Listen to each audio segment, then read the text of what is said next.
Buenas tardes o buenos días a todos los que nos ven desde el otro lado del charco. Eh, Estamos hoy con Gil Vázquez, alumno de cuarto de ADE Bilingüe, Administración de Empresas. Ahora mismo Gil está en el IESE haciendo un curso con la Escuela de Negocios de la Universidad de Navarra, por lo que se está conectando hoy por Zoom, pero es un placer tenerte, Gil, y también a todos los que se conectan desde, bueno, todas partes del mundo. Gracias también a toda tu familia por, por escucharte. Y Gil nos va a hablar hoy del libro Range de David Epstein, que la verdad es que parece súper interesante. Eh, y nada, un gusto tenerte, Gil. Solo antes de comenzar, sí le vamos a pedir a todos los que, bueno, a todos menos a Gil, que por favor silencien su micrófono para no interrumpir la presentación. Así que nada más eso, gracias por venir a todos y damos comienzo. Muchas gracias, Alexia. Supongo que se me verá en alguna pantalla, si no, Sí, pues la presentación. Estoy muy contento de estar aquí. La verdad es que es un libro que llevo algún tiempo leyendo. Desde hace un año que me dieron este libro y por cosas de la vida pues se me había pasado, pero ahora para este gran proyecto pues aceleré un poco la lectura para poder enseñarles todo lo que yo aprendí y lo que el autor Epstein quiere demostrar con este libro, ¿no? Entonces, bueno, Range, How Generalists Triumph in a Specialized World, es un bestseller que fue publicado en el 2019 por el autor que ya mencioné, ¿no? David Epstein. Aproximadamente ronda en 340 páginas, dependiendo de la edición que compren, y ha obtenido distintos comentarios de como New York Times, Wall Street Journal o Forbes, que recomiendan altamente la lectura, dado a que es un libro que contiene muchos datos. David logra argumentar su tesis con distintas historias, datos y como con mucho contenido, pero de una forma muy fluida y fácil de leer. Entonces, David Epstein es este hombre que es graduado de la Universidad de Columbia en Nueva York en Ciencias Medioambientales y Astronomía. Se graduó en el 2002 y tiene un máster en Ciencias Medioambientales y otro aparte en Periodismo.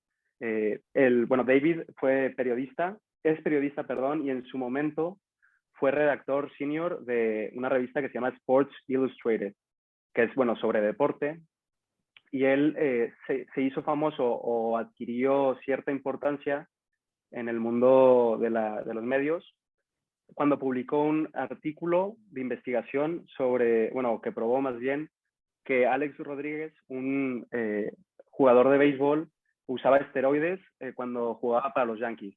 Entonces, bueno, este artículo tuvo mucho alcance y es cuando empezó a escribir su primer libro en 2013, que se llama The Sports Gene. Bueno, y luego en el 2019 escribió este segundo libro. Está casado y tiene un hijo.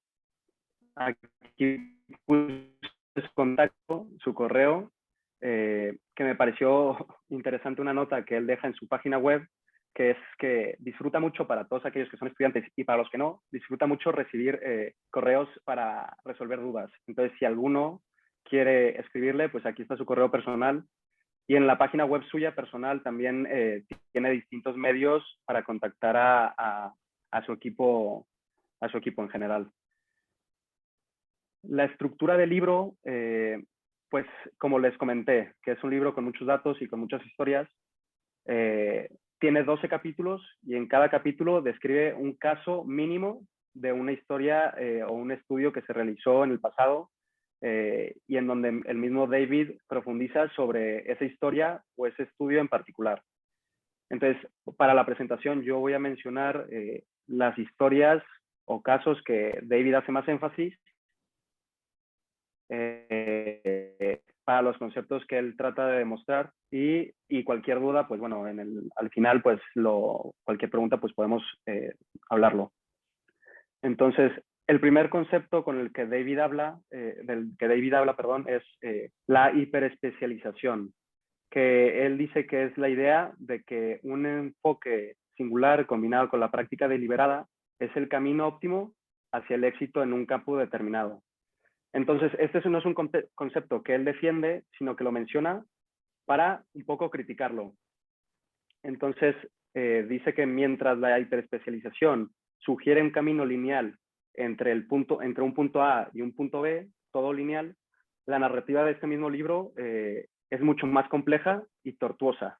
O sea, es decir, que el autor, mientras va escribiendo todas las historias y casos que dice, pues hace ver que la vida misma está llena de desvíos y callejones sin salida.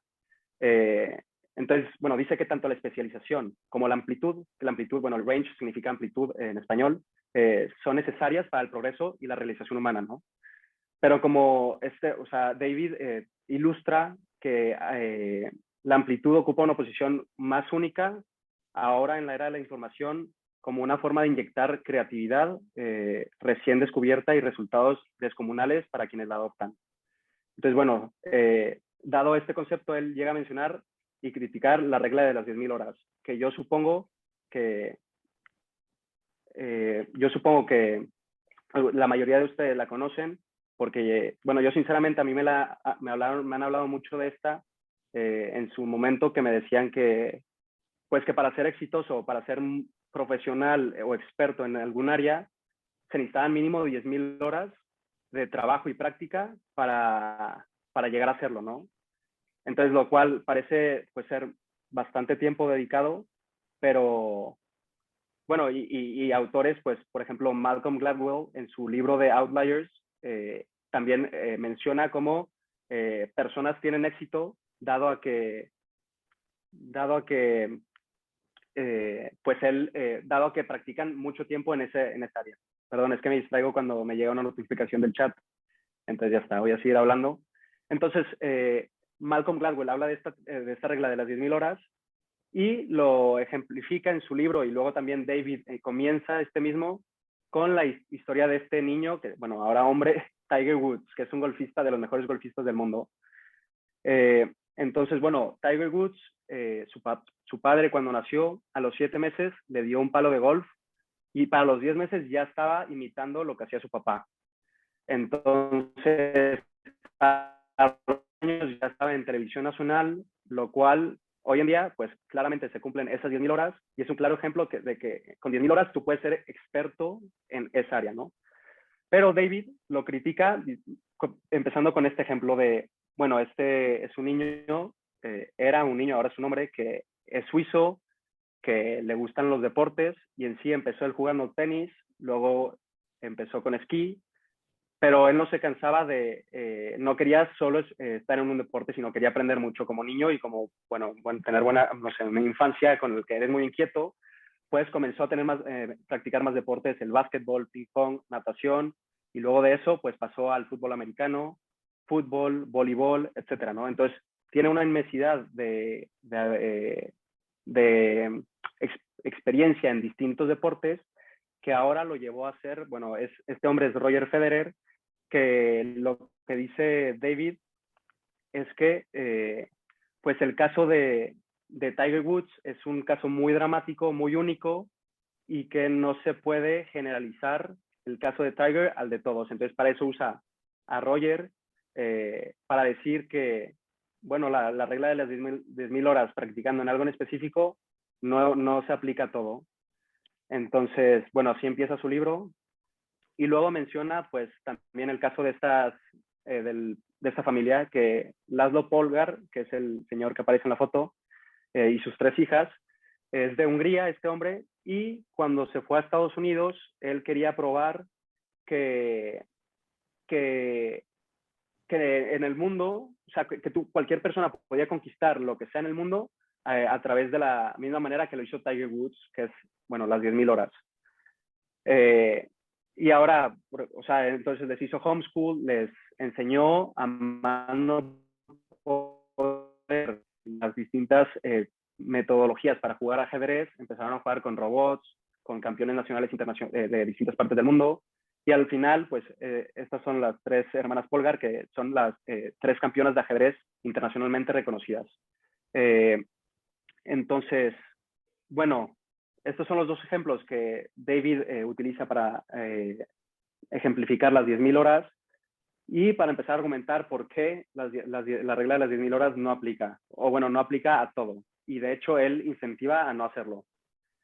Entonces, pues empieza mencionando el vínculo entre la experiencia y la habilidad, que fue un experimento que dos psicólogos, Gary Klein y Daniel Kahneman, hicieron para explorar de forma independiente el vínculo que había entre la experiencia y la habilidad, en donde pues ellos decían que la repetición de actividades en las distintas áreas no siempre llevaba a un mejor desempeño o a un mejor aprendizaje.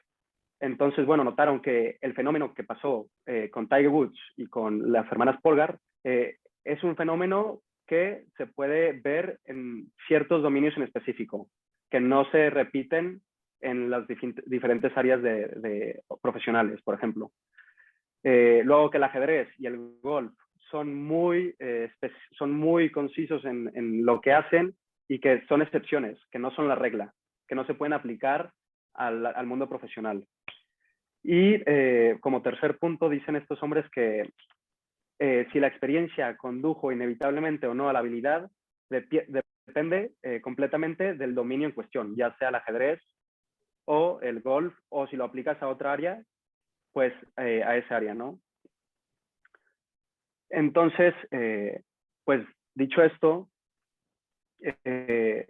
David menciona dos tipos de entornos en los que nos podemos encontrar y lo hace para discutir o cuestionar, lanzar el cuestionamiento de en qué mundo vivimos. Menciona el Kind Learning Environment, que es como el mundo más amable, por así decirlo, y el Wicked Learning Environment, que es como el mundo no tenebroso, pero malvado, o sea, como lo difícil.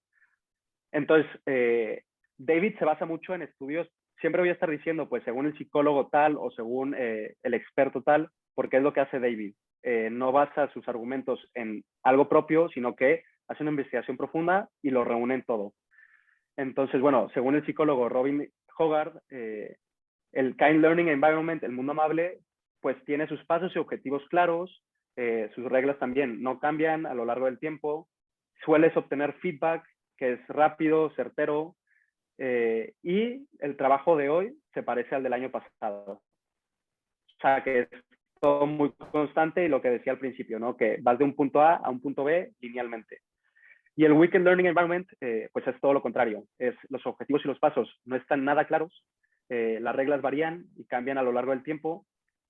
Puedes o no obtener feedback y el trabajo del siguiente año no se parece al del año pasado. Entonces, bueno, lanza la pregunta de en qué mundo vivimos, ¿no? O sea, vivimos en el mundo en el que todo es lineal o en el que pues hay desvíos y la gente especializada pues a veces no logra resolver distintos problemas.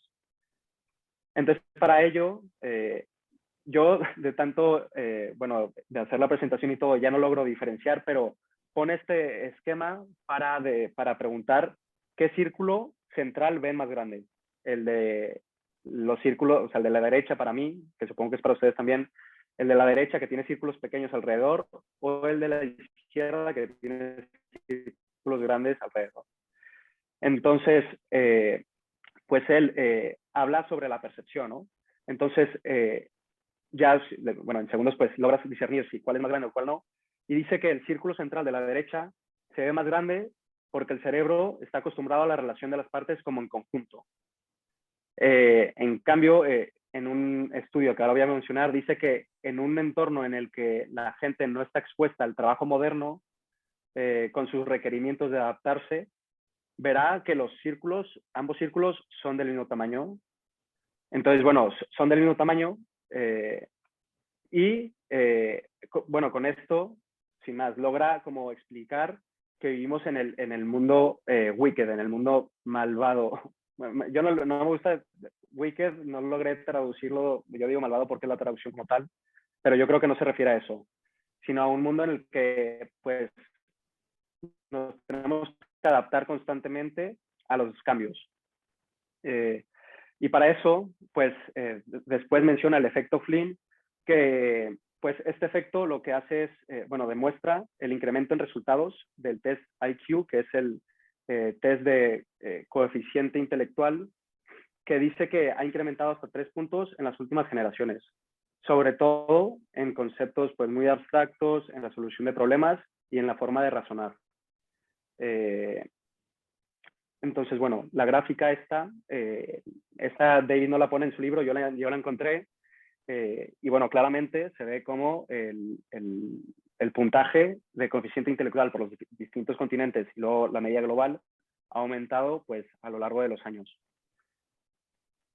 Luego, para seguir con todo esto que he estado hablando, menciona el experimento de Alexander Luria, que es un psicólogo ruso que él estudió cómo el trabajo o la modernización afectaba la estructura mental de la persona. Entonces, para mí fue un estudio pues, muy interesante porque lo que hizo fue estudiar en 2 zonas cómo la revolución industrial afectó esa zona. En una zona en donde la revolución industrial sí llegó y en otra en donde todavía no llegaba. Entonces, él notó que cuanto mayor modernidad había en la zona, la mayor probabilidad había para entender conceptos abstractos, incluso sin haber estudiado. Ay. Voy a tener que abrir otra vez la presentación. Bueno, entonces lo que él decía era eso, que entre más modernidad, mayor probabilidad había de avanzar, o sea, perdón, es que me perdí. Voy a abrir la presentación. Tranquilo, Gil, ábrela con calma. No, sí, no pasa nada. Pero, ¿si estaba con quién? Con Alexander Luria, es verdad. Voy.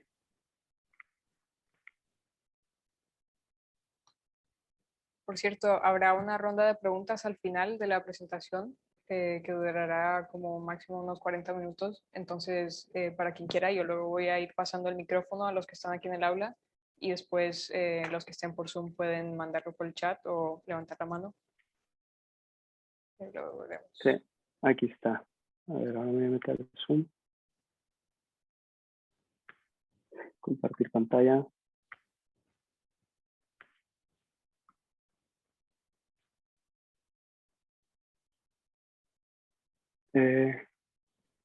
Estamos aquí. Ok, sí, bueno, entonces eso, que Alexander Luria lo que hablaba era de entre mayor modernidad en una zona, la mayor probabilidad de relacionar conceptos abstractos. Luego que claramente la modernidad como tal provocaba que nosotros como hombres confiáramos más en nuestros propios, no instintos, pero como en nuestra propia experiencia para poder clasificar y correlacionar los distintos conceptos. Pues el tema de riesgos, de lanzarnos a proyectos sin tener, pues saber qué va a pasar, se daba entre mayor modernidad. Él notaba que había como esta atracción hacia arriesgarse. Y luego que también las palabras muy sofisticadas, que las utilizaban personas de pues, un estatus muy alto, comenzaban a ser utilizadas por las personas de la sociedad en sí. Entonces, bueno, esto es lo que demostró Alexander Luria en cómo el trabajo afectaba la estructura mental. Y, bueno, una conclusión a la que llegó es, bueno, el ejemplo más bien que ponía a la gente para estudiar esto era, les ponía figuras enfrente, cuadrados, círculos, etcétera. Entonces, la gente donde había llegado la revolución industrial, pues sabían lo que era incluso sin haber estudiado algo. Y luego la gente en donde todavía no llegaba a estar con la modernización, no sabían ni lo que era.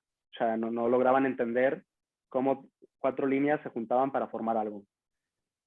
Luego está James Flynn, que es el mismo del efecto Flynn, del IQ test, que prueba que no hay ninguna correlación entre el nivel conceptual de pensar en una persona y el GPA, que después el GPA es una manera el Grade Point Average, se llama, en Estados Unidos, que es para medir el coeficiente intelectual. Entonces él dice que el GPA no mide la habilidad crítica de manera significativa en una persona. Esto al final lo llevó a concluir que los estudiantes de su estudio aprendían sobre su campo de trabajar sin entender la epistemología. Es decir, no entendían el origen y la naturaleza de lo que estudiaban. Entonces, él argumentaba que los estudiantes debían ser enseñados a pensar antes de ser enseñados a qué pensar. Y esto es un tema que yo cada vez escucho más, que es preocupante en las universidades, sobre enseñarles bueno, es que yo hice mi trabajo de fin de grado sobre esto, sobre la creatividad en las universidades y en la gestión. Y bueno, también se veía cómo las universidades están preocupadas sobre cómo enseñarles a los estudiantes a entender el origen y naturaleza de todo. Bueno, sin más. Luego, David menciona el problema de Fermi, que, bueno, Enrico Fermi fue un profesor que a sus estudiantes de pequeños les ponía experimentos mentales o acertijos que requerían estimaciones o pensamientos fuera de la caja. Es decir, por ejemplo, pues les preguntaba que cuántos afinadores de piano había en Nueva York. Claro, o sea, si a ti te preguntan eso, pues igual no sabes responder porque no sabes. Por ejemplo, yo, si me lo hacen, yo no sé cuántos afinadores de piano hay en Nueva York, pero la gente, él los animaba a empezar de fuera a adentro. Entonces empiezas de fuera pensando, pues para empezar, cuántos habitantes hay en Nueva York. Luego de los habitantes, cuántas personas pues practican piano y empiezan a hacer estimaciones. Entonces es algo que Enrico Fermi empezó a incentivar en sus propios estudiantes, que a mí me pareció muy interesante. Luego, pues David va mencionando distintas historias, que esta en particular, la de Ospedale de la Pieta, que no sé si la estoy pronunciando bien, es un orfanato que entrenaba a huérfanos para la música. Entonces, el Fili di Coro, que está en este orfanato, fueron un conjunto de grupo de músicos femeninos que ganaron renombre porque destacaban en su rango instrumental, es decir, que practicaban pues una variedad de instrumentos. David menciona a distintos compositores muy famosos que compusieron para ellos, dado a que eran capaces de tocar en un mismo concierto pues los diferentes instrumentos que les ponían. David lo que menciona este caso, sobre todo porque el método multiinstrumentos parece ir totalmente en contra de lo que es bueno, o sea, porque ahora es como estar especializado en algo en específico. Sí, entonces menciona eso.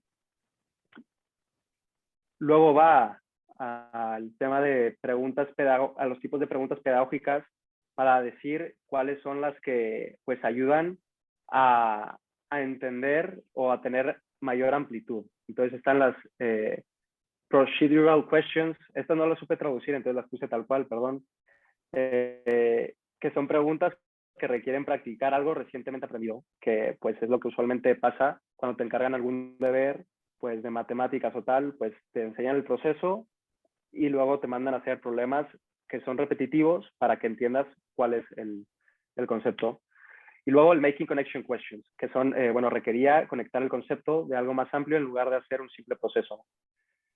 Entonces, lo hace con la intención de decir cómo profesores y padres de familia muchas veces se enfocan en obtener resultados, solo en eso. Entonces, las preguntas de crear conexiones, pues a veces pueden ser más frustrantes para el profesor porque es un proceso más lento, pero es un proceso que a largo plazo es mucho más beneficioso. Entonces,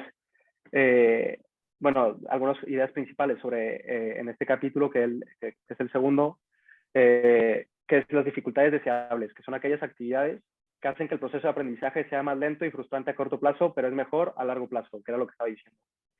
El efecto generación, que es generar una respuesta por uno mismo, aunque esté mal, hace que el aprendizaje sea mucho mayor. Es decir, que en el estudio o lo deseable era que, pues no importa, responde mal, pero el responder mal y el yo corregirte va a hacer que aprendas. Luego el efecto hipercorrección, que es tolerar los errores para poder crear confianza en los estudiantes. Y dispersar el estudio, que no solo enfocarte en un tema en específico, sino ampliarlo para tener aprendizajes más largos. Lo menciona Johannes Kepler, que bueno, él desarrolló las leyes de movimiento planetario. Son temas que cuando yo iba leyendo el libro, pues me causaban, eran como niveles muy intelectuales, pero muy interesantes cuando él los iba cuando él los iba explicando. Que lo que él tiene es la capacidad de reconocer, o sea, él logró desarrollar estas leyes porque logró reconocer similitudes conceptuales en múltiples escenarios que bueno, más bien, que no tenían ningún sentido, o sea, más bien, nada en común. Pues utilizó, por ejemplo, analogías para demostrar lo que él estaba estudiando. En el libro David lo explica muy bien, que es él, mientras estaba haciendo el estudio, pues no sabía cómo responder a las preguntas que él iba desarrollando. Entonces, pues fue viendo balanzas, imanes, cuervos, ópticas de lentes, y fue tratando de encontrar la analogía entre todos estos conceptos. Esta herramienta coge lo nuevo, entre ello para hacerlo familiar, o coge lo familiar y le pone una nueva luz, que es lo que en algunas empresas han estado haciendo, por ejemplo Nintendo, que va a ser un caso que voy a explicar adelante, lo que hizo el CEO para desarrollar este producto. Algún ejemplo del pensamiento analógico profundo fue el problema de radiación de Dubner, que fue una situación en la que, bueno, estaba un médico que tenía un paciente con un tumor que no se podía operar. El médico tenía la opción de usar una especie de rayo para destruir ese tumor, pero si ponía la intensidad necesaria para destruir ese tumor, pues iba a destruir tejido sano, lo cual podía perjudicar más al paciente. Entonces la tarea del médico era diseñar un procedimiento que pudiera usarse para destruir ese tumor. Entonces la analogía que usó este médico fue la de pues un dictador. Entonces básicamente fue diciendo que para llegar al castillo o a la oficina del dictador, pues hay distintos caminos en los que tú puedes llegar, pero si el ejército va en conjunto, o sea, va todo el ejército completo por un camino, hay minas, entonces tú explota la mina y todo el ejército se muere. En cambio, si van poco a poco por los distintos caminos que llegan al castillo, pues podían llegar todos vivos sin que la mina explotara. Entonces, perdón, no había puesto, yo estaba explicando, bueno, entonces eso es lo que hace esta analogía, ¿no? Que es, en vez de ir por un punto y dañar el tejido, pues vas por varios y quitas el tumor y luego el paciente se queda sano. Entonces, para esto, lo que él explica es que hay que tener, hay perspectivas internas y perspectivas externas. La perspectiva interna es cuando emitimos juicios basados estrictamente en los detalles de un proyecto en particular que tenemos justo enfrente. Es lo que llamamos a veces pensar fuera de la caja. Y luego la exterior es buscar similitudes estructurales en algo que está fuera de lo que yo veo, ¿no? David menciona el caso de Netflix, que lo que hizo Netflix, que yo no estoy a favor, pero para mejorar su algoritmo de recomendación de contenido, pues en vez de cambiar su algoritmo en un lugar de comparación, pues logró considerar, predecir y saber quién eres tú exactamente. O sea, saber quién es el cliente que me está viendo. Entonces, así modificó el algoritmo, pensó fuera de la caja en vez de ver lo que estaba enfrente, que era simplemente hacer un cambio, y para mejorar y tener captado a su clientela, ¿no?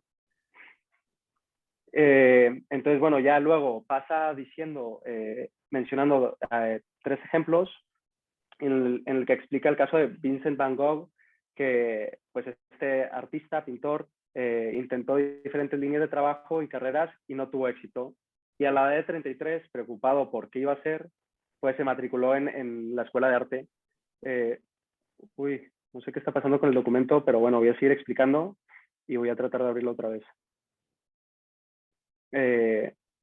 O sea, bueno, entonces este hombre a los 33 años se matricula de la escuela de arte y la abandona porque pues notaba que él no estaba más bien aportando mucho. Entonces, lo que hace, mencionando los casos de Van Gogh, Gauguin y J.K. Rowling, es que todas estas personas parecían ser sobresalientes, pero nadie se da cuenta que fueron sobresalientes en sus comienzos bastante tardíos. Que al final la gente ve un caso de éxito y no se da cuenta de que pues muchas veces son personas que se desarrollaron en muchas áreas y pues en algo en específico tuvieron bastante alcance. Entonces ya estoy abriendo la presentación, perdón. Si alguien tiene preguntas, me puede lanzar y trataré de ir más rápido porque veo que tenemos un poco el tiempo justo. A ver.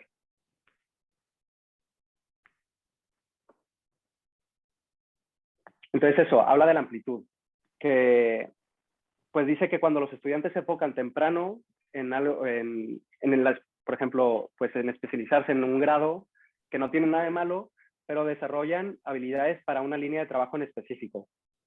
Y cuando los estudiantes toman muestras y se enfocan más tarde, o sea, toman muestras se refiere a que pues tienen experiencia en distintas áreas. Comienzan a trabajar, no, perdón, toman muestras y se enfocan más tarde y comienzan a trabajar con menos habilidades específicas del dominio, pero tienen un mayor sentido de adecuación al trabajo. Sí, es verdad, es lo que está diciendo, me confundí. Que, es decir, o sea, que él decía que algunas personas profesionales pues se graduaban de algo de del grado, empezaron a trabajar y no eran completamente felices. Y lo que él decía es que la gente que tuvo experiencias en las distintas áreas logró ver lo que le llenaba más y pudo así, incluso después de muchos años, pues a los 40, 50, empezar a enfocarse en lo que ya se dio cuenta él que era lo suyo. Entonces, por eso habla de la amplitud. Luego Seth Godin, perdón, es un autor reconocido, dice que fracasamos cuando nos apegamos a tareas que no tenemos agallas para abandonar. Que muchas veces eso pasa que, pues, por pensar que dedicamos 4 años a estudiar algo o dedicamos mucho tiempo a desarrollar un proyecto, pues no lo dejamos ir por el tiempo dedicado. Entonces, él considera eso como fracaso. Y para está el caso de Frances Hesblain, que ella se convirtió en directora ejecutiva de los Girl Scouts y más tarde en CEO de Peter Drucker.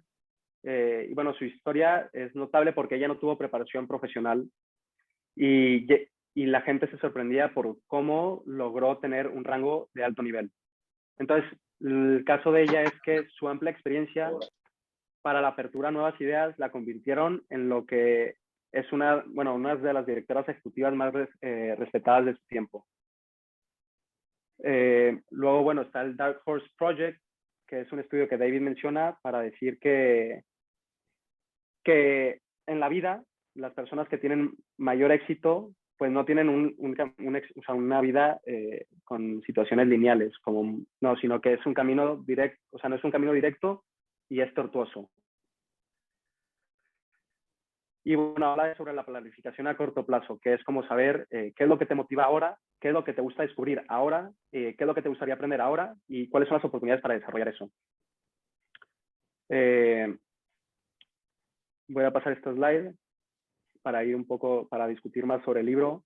Luego, bueno, menciona a Alf Bingham, que en el 2001 él recopiló, o sea, lo que hizo básicamente es, en su empresa de farmacéuticos, en vez de los problemas que tenían, resolverlos él, los lanzó al mundo exterior en Internet. Entonces, personas lo criticaban por haber hecho eso, pero se dio cuenta de que personas de distintas partes del mundo reaccionaron muy bien y propusieron soluciones muy creativas que lo ayudaron a tener éxito en resolver esos problemas, ¿no? Que fue un poco interesante. Entonces, dado eso, él renunció a la empresa en la que estaba y se fue a Innocentive, que la fundó él, que es una empresa de innovación abierta y publican eso, desafíos que las empresas están sobrellevando para que el mundo en sí la resuelva. En sí, lo que dicen es que la intuición podría ser algo que solo los expertos hiperespecializados pudieran impulsar, pero lo que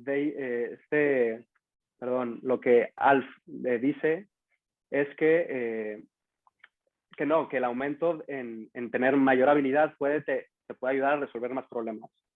Y este es el ejemplo que decía de Nintendo, que Yokoi, que es fue el que inventó el Nintendo, que fue un producto bastante exitoso. O sea, nadie creía en él. Y él lo que hace, y que todos juzgaban, es conectar dos cosas que no tenían relación alguna, que fue la calculadora y un producto que analizaba las tarjetas de crédito. Entonces, él usó estos dos productos para crear el Nintendo, que fue de los productos más exitosos. Lo que hace es utilizar la reimaginación y recombinación de tecnologías obsoletos para crear algo nuevo y fresco. Bueno, las teorías o metodologías de las que él junta es lateral thinking, que es combinar ideas diferentes, y withered technology, que es usar tecnología pues suficientemente antigua para ser barata y tener éxito. Entonces, para ello, pues, analizando este tema, él pone esto que es un experimento que se hace en bastantes sitios para probar que la tendencia que las personas tienen para considerar los productos familiares que a sus ojos puede ser pues muy obvio. Lo que este experimento trata de demostrar es, les dan una vela, cerillos y pins lo que tienen que hacer es poner la cera en algún punto en donde no se caiga, o sea, que no toque la mesa. Entonces la gente pues no sabía qué hacer. Yo les preguntaría a ustedes, pero por tema de tiempo, ¿qué harían? En sí, lo que la gente no hacía era quitar los pins los pins de la caja, sino que empezaban a usar la vela y los cerillos, o sea, no sabían para qué era una caja y para qué eran los pines, ¿no? Entonces, los pasos para salir fuera de la caja es quitar los pins de la caja, luego poner la vela ahí y pegar la caja con la cera que se derrite a una pared. Entonces, así ya no tiene ninguna relación con la mesa. David habla sobre 3 tipos de inventores: los especialistas, los generalistas y los polímatas.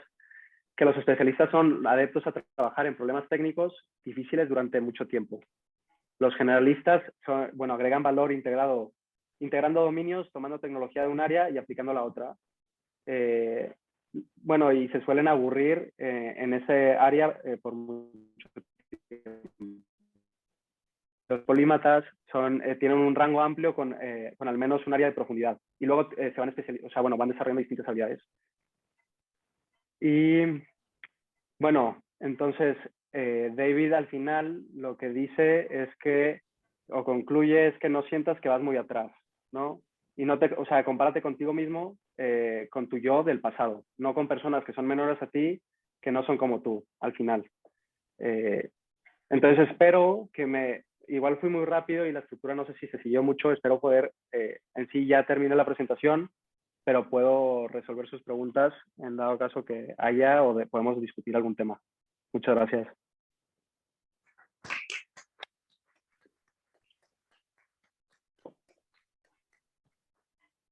Pues, muchísimas gracias, Gil. Súper interesante, la verdad.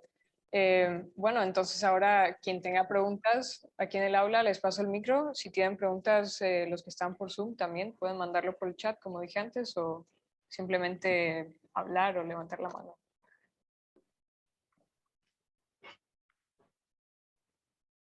Bueno, va a empezar la abuelita. En primer lugar, felicitarte, ¿verdad? Pero no sé si yo capté en general lo que tú quisiste decir o lo que quiere decir el escritor. Sí. Al hablar de que no se encierre, porque ahora yo me doy cuenta de los estudiantes que están, una carrera que era antes, por ejemplo, de administración de negocios, ahora está dividida en no sé cuántos, ¿verdad? Sí. Y se especializan en una, cuando no ven todo, el total. Sí. No sé si eso es de lo que tú estabas hablando. Sí, perdón, es que sí, o sea, es eso, que el autor lo que hace es que os recomienda que la gente tenga pues amplitud hacia, o sea, que no seas muy especializado en algo. No se cierre. Sí, menciona el caso de los músicos y de pues Roger Federer, el tenista, etcétera, que son personas que hoy en día no se acostumbra que los músicos pues tengan habilidades para muchos instrumentos. Antes igual sí. Entonces, es lo que dice que para poder tener esa amplitud, tienes que tener experiencia en diferentes aspectos para darte cuenta de qué es lo tuyo, ¿no?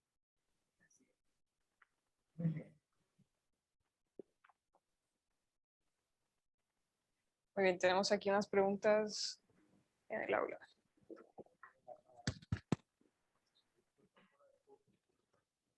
Oye, aquí en México hay una expresión, una mexicanada, que a veces vienen las instrucciones de todo, cómo vas a hacer algo, ¿verdad? Punto por punto, pero algo falla. Y con una ocurrencia, vamos a decir, como decimos, sales adelante. Yo sí creo que ojalá y sí les sirva esto a algunos de los jóvenes, porque te digo, están luchando tanto por tener éxito que no ven todo, un todo, sino que están nada más pensando. Sí, es verdad. Gil, muchas gracias por tu presentación. A mí se me ha quedado una duda. En algún momento del libro, Epstein habla de algún campo de conocimiento que sea más conveniente estudiar o que sea más conveniente dedicarse a ello para alcanzar esta generalidad o no especializarse tanto. Por ejemplo, las letras. Ahí yo escucho más de un autor decir que escuchar letras te da como esta amplitud de miras, estudiar letras te da esta amplitud de miras como para no centrarte demasiado en un punto y perder oportunidades. No sé si me explico. Me estás preguntando que si el autor menciona alguna carrera para estudiar, para tener amplitud. Bueno, no alguna carrera, sino si se refiere a algún tema en especial o si él cree que hay algún campo del saber que él considere por encima de los demás. Yo creo que no menciona algún campo en específico, porque si no, iría en contra de lo que él trata de probar, sino que habla sobre, pues, no, o sea, como tener ¿cómo me explico? O sea, abrirse un poco en el sentido de que, o sea, salirse fuera, o sea, muchas veces se habla David menciona el salirse de la caja, pero también lo menciona no como lo hace retóricamente, en el sentido de decir, muchas veces la solución no está fuera de la caja, sino que dentro, pero la cosa está en que tu perspectiva no esté en la mira, en el objetivo en el que estás. Entonces, yo creo que no hablas sobre un campo en específico de estudio, sino que va mencionando distintos casos, por ejemplo, la música, el deporte, el mundo de la empresa, para señalizar que en todos esos casos las personas no estuvieron cerradas a solo algo en específico, sino que tuvieron como una mentalidad amplia. Igual, Iñaki, ¿tú podrías agregar también sobre esto?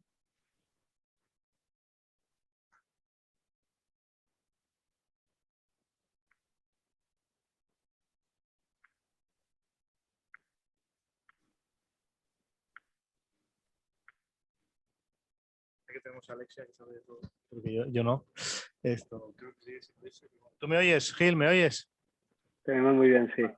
Entonces, yo creo que hay varias cosas que son muy interesantes, ¿no? Primero, me parece que la apuesta de Epstein es muy interesante. Me he perdido los primeros minutos y no sé si has hablado de su libro anterior, que es El gen deportivo. Sí, lo mencioné, no hablé sobre él. Vale, entonces, yo creo que él hace un desafío a una época de exceso de especialización, ¿no? Claro, luego al final dices, bueno, ¿y qué acaba proponiendo? Porque si lo que propone es esta palabra tan fea, los polímatas, pues no sé si alguien puede levantar la mano y quiere ser un polímata aquí, pero suena horrible, ¿no? Entonces, al final creo que hay dos dichos castellanos, me parece, a ver qué opinas tú, que reflejan bastante lo que él propone en el libro, que son, a veces los árboles no nos dejan ver el bosque. Es decir, el focalizarnos demasiado en lo concreto, en lo específico, en lo hiperespecializado, no nos deja ver el conjunto. Y eso nos diferencia de las máquinas, precisamente, esa capacidad de ver el conjunto. Y la otra es que hace más referencia a la creatividad, ¿no? Si tú solo tienes un martillo, todo lo que ves son clavos, ¿no? En cambio, y eso hacen las máquinas. O sea, somos capaces de diseñar, generar máquinas que son muchísimo mejores que nosotros en hacer tareas muy específicas, repetitivas, peligrosas, rutinarias, pero es que eso también lo hacen los animales. O sea, nosotros como animal somos la especie más torpe que hay sobre la faz de la Tierra, ¿no? Porque tenemos muy malas garras, tenemos muy mala dentadura, tenemos muy mala vista, tenemos muy mal olfato, pero somos mucho mejores en el conjunto. Somos capaces de generar instrumentos que ningún otro animal es capaz de generar, ¿no? Por tanto, creo que va por ahí. O sea, me parece que está tocando un punto que no tiene una solución fácil. Yo creo que yo lo leí hace un año el libro, ya no me acuerdo bien, pero creo que él tampoco propone una solución muy clara, porque si esto de los polímatas, pues no es decir demasiado, ¿no?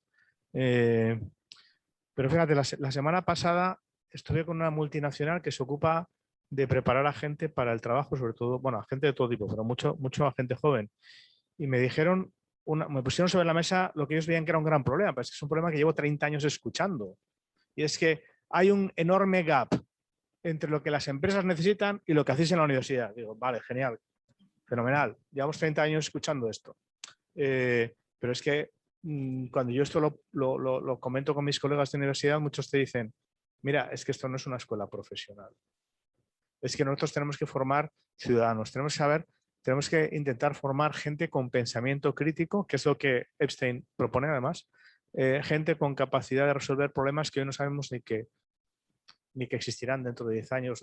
Ahora mismo estamos en un cambio brutal de lo que es el trabajo y no sabemos cuáles son las profesiones del futuro, esa es la realidad. Entonces, en la universidad siempre vamos por detrás, es cierto, y lo que les tuve que contestar es esto, mira, es esto que me decís, es verdad, pero es que además va a seguir ocurriendo y es más, se va a incrementar. Cada vez vamos a estar más lejos de lo que el mercado laboral demanda. Si el mercado laboral lo que quiere son soluciones inmediatas, porque en el momento en que nosotros formemos estudiantes para las soluciones inmediatas que hoy tienen las empresas, para las necesidades inmediatas que hoy tienen las empresas, dentro de 10 años esos estudiantes se habrán quedado totalmente obsoletos. Y además lo estamos viendo en las profesiones más técnicas como telecos, como ingenieros de caminos, etcétera, etcétera. O sea, que son súper especializados, que intentan mantenerse al día a través de cursos y al cabo de 10 años necesitan un reciclaje, porque el conocimiento avanza muchísimo más deprisa. En cambio, este conocimiento crítico, más de fondo, más inútil, desde el punto de vista inmediato, pero que nos potencia como solucionadores de problemas, creo que es mucho más importante. ¿Qué ocurre?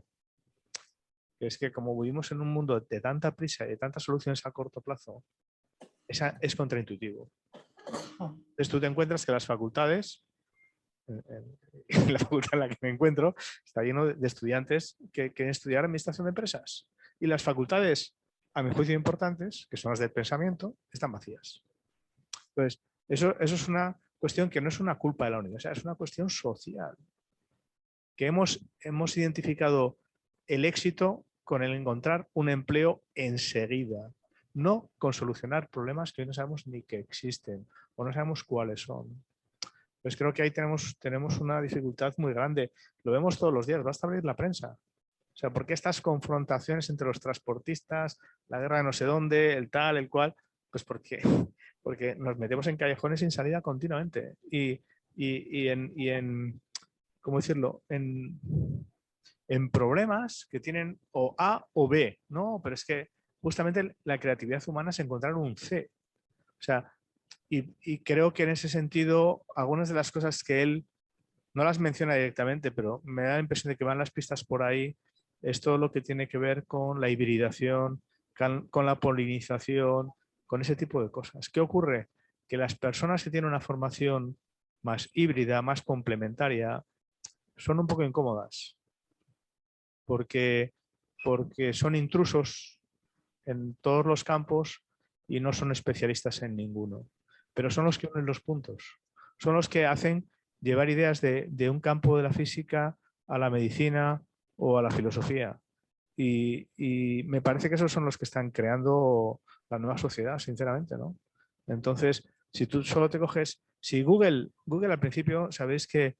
Me estoy enrollando un poco, perdonaréis, pero es que me parece un tema apasionante. Entonces, Google al principio sabéis que solo contrataba gente a través de vallas publicitarias, ¿no? Esto quizá lo habéis oído alguna vez, ¿no? O sea, lo que ponían en las vallas publicitarias eran fórmulas matemáticas. Solo las personas que eran capaces de leer esas fórmulas matemáticas sabían que era una oferta laboral. Entonces se acercaban a Google y decían, mira, sé resolver este problema, ¿no? Esto los primeros años fue necesario porque necesitaban programadores y matemáticos, pero al cabo de unos pocos años lo cambiaron y empezaron a buscar sociólogos, psicólogos, filósofos. ¿Por qué? Porque las necesidades son mucho más amplias, porque tengo que intentar entender no solo cómo se comporta el ser humano, sino cómo piensa, y eso es complejísimo. Por eso creo que los ejemplos estos de las hermanas Polgar, que es un ejemplo de éxito. O sea, su papá desde muy pequeñas las pone a jugar al ajedrez y las saca de la escuela y las hace especialistas. Y creo que la hermana mayor, Susan, me parece que es la primera maestra femenina en ajedrez. Y creo que las tres llegaron a maestras o muy cerca a las tres, ¿no? Y creo que otra de sus hermanas es la maestra más joven de la historia en el ajedrez, ¿no? Vale, ¿pero por qué? Porque el ajedrez, siendo un juego muy complejo, tiene unas reglas definidas y tiene un tablero. Pero el mundo en el que vivimos no tiene unas reglas definidas ni tiene un tablero. Entonces nos estamos enfrentando a problemas que son absolutamente inespecíficos, inéditos y que no vale con tener un enorme almacén. ¿Hacia dónde va eso? No lo sé, creo que es muy complejo y creo que también es muy difícil decirle a una persona de 18 años, oye, estudia una carrera que no sirve para nada aparentemente, pero que en el futuro tú nos vas a ayudar. Y ese futuro cuando es dentro de 15 años, dentro de 20, mientras tanto, ¿qué hago? Es decir, que hemos generado una sociedad muy del éxito prematuro a corto plazo. Y eso creo que es un enorme problema. Hay una cita, mira, me estoy acordando de una cita del libro de Mark Zuckerberg que dice, es que los jóvenes son mucho más inteligentes. Claro, eso Mark Zuckerberg lo dice con 22 años. Ahora tendrá 42 ya, ¿cuántos tendrá? Ahora ya seguramente no dice eso. Entonces es verdad que si eso está demostrado, ¿eh? Y lo has puesto ahí un poco rápido, pero lo has puesto, ¿no? Cuando utilizamos la medición de la inteligencia a través de cuestionarios de inteligencia que se basan en la lógica, en la racionalidad tradicional, es verdad que los jóvenes son más inteligentes que sus abuelos. Mi duda es si son más inteligentes para resolver los problemas a los que se van a encontrar. Yo creo que la respuesta es que sí, pero eso está por demostrar. Gracias, Iñaki. Bueno, no sé, no ha sido una pregunta, ha sido una disertación, ya perdonarás, pero como Muy me has bien. provocado. No, estaba muy interesante, la verdad. Os Bueno, recomiendo leer el tenemos... libro, es fantástico. O sea, creo que tiene, además como todos los libros norteamericanos, está lleno de ejemplos y de ideas muy... Sí, está muy bien explicado.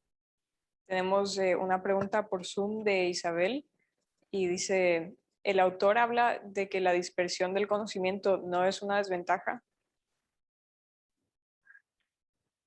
De que la dispersión del conocimiento no se desventaja. No habla sobre eso, yo creo. O sea no habla en sí como la dispersión del conocimiento como tal, sino en que, o sea, el enfoque, lo que decía Iñaki, ¿no? O sea, de un árbol, pues, no, o sea, enfocarte en un árbol igual no te hace ver el bosque, pero no habla como la dispersión del conocimiento como una desventaja. Muy bien, tenemos otra pregunta aquí. Hola Gil, no sé si ahí me escuchas bien. Pues muchas gracias por la presentación, la verdad que la disfruté. Y recapitulando un poco tanto tu presentación como la intervención de Iñaki, hay varios autores que reafirman que el fallo probablemente no esté en la hiperespecialización de los trabajadores o del capital humano, sino en la falta de profundidad de abordar los temas coloquiales que se puede aún encontrar el día a día en el ámbito laboral o en la vida ordinaria, como la falta de profundidad en temas de índole metafísica. Es decir, cosas que igual no están realmente materializadas, pero que pues al final son una puerta de inicio a la creatividad. ¿Crees tú que durante que este diálogo se mantiene en todo el libro o al final crees que queda esto bien reflejado por Epstein? Esta idea de la falta de profundidad metafísica por darle algún nombre. Pero Bueno, es que el concepto de metafísica me queda un poco corto. O sea, yo creo que si te pudieras explicar un poco más para tratar de responderte. ¿Me Digo, escuchan? básicamente Ah, sobre, por ejemplo, abordar problemas complejos, como iba comentando Iñaki, pues, pues que son problemas que probablemente hoy no existen, ¿no? Y eso involucra un ejercicio importante de, pues, de algún concepto pues, que no es, vaya, que está en las ideas como tal, ¿no? Y que es una gran responsabilidad que tiene por ahí la parte de pues, las universidades y formar personas que sepan abordar las cosas desde la pregunta adecuada. Sobre este punto, ¿crees que Epstein con esto resumiría un poco la postura de Epstein o no yo, complementa yo, la intervención del todo al libro? no, yo creo que sí. O sea, yo creo que sí porque, bueno, en varios capítulos, si no me equivoco, serán el 5 y el 9, él logra, pues, decir cómo con los ejemplos, con distintos ejemplos, logra transmitir que es mejor, o sea, bueno, no es mejor, porque nunca afirma, nunca dice o afirma con total seguridad que es mejor o peor, ¿no? Sino que a través de los ejemplos o historias va dando a entender su punto, ¿no? Entonces, pues logra transmitir que hay veces que es mejor pensar, o sea, empezar con las preguntas como muy globales y luego irte a lo específico y tratar de resolver esos problemas así. O luego, pues al revés también, ¿no? De ir a lo, o sea, lo específico e ir a lo general, ¿no? Entonces, pues por ejemplo, con el ejemplo de Nintendo, o hay otro ejemplo que él dice que los expertos en sí, no me acuerdo los nombres, bueno, lo tengo en la presentación, pero me lo salté muy rápido, de un economista y un experto en el campo mineral, dos profesores eh, que se llaman Enrich y Julian Simon. Él dice que estos dos hacen una apuesta sobre si minerales como, bueno, distintos van a aumentar su valor a lo largo de los años. Entonces hacen esa apuesta y el economista dice que sí. Más bien, el biólogo dice que sí van a aumentar a lo largo de los años y al final sí pasa, pero lo que Epstein dice es que ninguno de los dos hizo las predicciones como correctas. Ninguno afirmó, o sea, lo que ambos predijeron no se cumplió. Entonces, él lo que hace ver es que los expertos en un área en específico son muy buenos, pero que la mayoría de las veces se equivocan en sus predicciones. Entonces, bueno, para eso también trata de ejemplificar que las predicciones de los expertos no suelen estar correctos y creo, si no me equivoco, que el 15% de las veces suelen acertar. En general, o sea, también hizo un estudio, bueno, menciona el estudio de gente, el cambio climático también, ¿no? Lo mismo pasa. Pero bueno, no sé si con esto respondo a tu pregunta. Igual no. Muchas gracias, Gil. Sí, sí, sí. Gracias. Gracias a ti, Daniel. Tenemos tiempo para una última pregunta corta, si alguien tiene. ¿Es corta?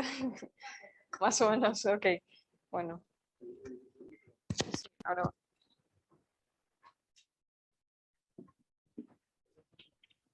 Gracias. Oye, muchas gracias porque está interesante. El tema aquí, yo a lo mejor no es pregunta, es un comentario. Acabo de estar leyendo. Hay una experta en recursos humanos de Oxford que habla del futuro laboral. Claro que lo vi en un TED Talk, Linda Gratton o algo así. Y entonces ella habla de todo lo contrario, ¿no? Ella habla de que, pues, ahorita cualquiera puede ser generalista porque al final de cuentas tienes mucho acceso a mucha información de todos lados y puedes rápidamente, pues, hacerte el que sabe de X o Y temas, ¿no? Entonces decía, el futuro es que te especialices, pero en algo que te apasione, o sea, no, a lo mejor un poco como lo que decían, de que realmente entres y profundices en ese tema porque te gusta. Y es algo que pues, va en contra. Y bueno, yo recuerdo, si yo necesitaba a alguien que fuera a ser no sé, responsable del área de riesgos, pues tenía que ser un experto en riesgos, ¿no? Porque había muchos generalistas expertos en control, este, cumplimiento y una serie de cosas, pero aquí lo querías experto en modelos de riesgo. No sé, es un poquito que me hace así como ruido, donde tal vez la diferencia es más que ser especialista, es ser apasionado del tema en el que estás involucrándote más, ¿no? Es nada Sí, más. es verdad. Sí, sí, es verdad. Y en Opciones. yo también estoy de acuerdo con ello. O sea, lo que también decía David es que, pues digo, tampoco decía que es así en todos, o sea, en todas las personas, pero que muchas veces, lo mencioné en la presentación muy breve, o sea, que muchas veces nosotros, pues, me pongo en situación porque es lo que va a pasar en 6 meses. O sea, yo ya quiero entrar al mundo laboral, ¿no? Entonces te empiezas a cuestionar, pues, ¿estudiaste lo que quisiste o a qué te vas a dedicar? Igual te vas a entrar a trabajar en algo en lo que, pues, lo que no estudiaste, no sé, etcétera. Entonces, lo que él dice es que muchas personas, al especializarse en algo, no lo hacen por cuestión de tiempo. O sea, la trayectoria de la persona, pues es a los 18 años, pues te toca la etapa de la universidad y si tienes la oportunidad, entras, te formas en algo y no estás, igual a los 18 años no tienes como la cierta madurez para tomar la decisión a lo que te vas a dedicar a lo largo de tu vida, ¿no? Entonces dice que muchas personas encuentran su pasión después de haber experimentado y de haber tenido como experiencias en distintas áreas y a veces no tiene nada que ver con lo que estudiaron o con en lo que se especializaron, ¿no? Entonces yo creo que también va mucho por lo que tú dices, que es la pasión, ¿no? Que encuentren esa pasión y que hay veces que al encontrarla, pues hay gente que tiene la suerte que estudia lo que la apasiona de verdad y gracias a eso, pues ya, o sea, bueno, pero que al mismo tiempo, pues esa pasión yo creo que no es solo un camino, ¿no? Sino que hay muchas cosas, caminos, o sea, distintas experiencias no laborales, o sea, incluso en el deporte, la música, la lectura, o sea, que te aportan mucho y te hacen, pues, crecer más, ¿no? Muy bien, pues sé que hay una mano en Zoom, pero nos hemos quedado sin tiempo, entonces seguro que a Gil no le importa que le escriban No, para claro que no. cualquier duda que tengan. Así que muchísimas gracias, Gil. Nada más antes de despedirnos, decir que nos queda un seminario de lecturas para los que estén interesados. A todos los que se hayan inscrito les enviaremos la información, pero es de la semana será el 6 de abril, no, el 4 de abril. Bueno, es un martes en la primera semana de abril, entonces les avisaremos y nada más. Gracias, Gil. También, para los que no sepan, Gil lidera un proyecto aquí en la universidad para los que vayan a estar en el campus, que es este fin de semana, que se llama Lead Creative y va a estar súper bien. Así que los que se animen a ir están también súper invitados. Mil gracias. Muchas gracias, Alexia. Bueno.